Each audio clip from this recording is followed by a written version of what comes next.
श्री स्वामी समर्थ. वटपौर्णिमा म्हणजे काय? सावित्रीने यमाला का हरवले? 30 सेकंदामध्ये समजून घेऊयात. वटसावित्री वट म्हणजे वडाचे झाड. तो ब्रह्मा विष्णू महेशचं प्रतीक. खूप वर्ष जगतो म्हणून दीर्घायुष्याचे प्रतीक आहे.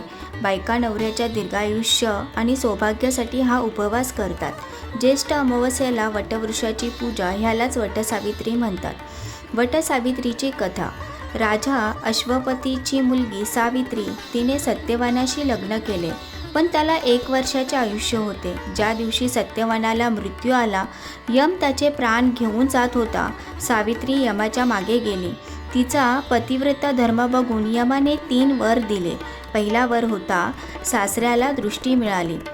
दुसरा वर होता वडिलांना राज्य आणि 100 पुत्र मिळाले. आणि तिसरा वर होता सावित्रीला सत्यवानापासून 100 पुत्र. तिसरा वर ऐकून यम अडचणीत पडला. सत्यवान जीवनात नसेल तर 100 पुत्र कसे? यमाला सत्यवानाला जिवंत करावे लागले. हाच पतिव्रता धर्माचा विजय आहे. पूजेच्या वेळी हा एक सत्वान बोलला जातो.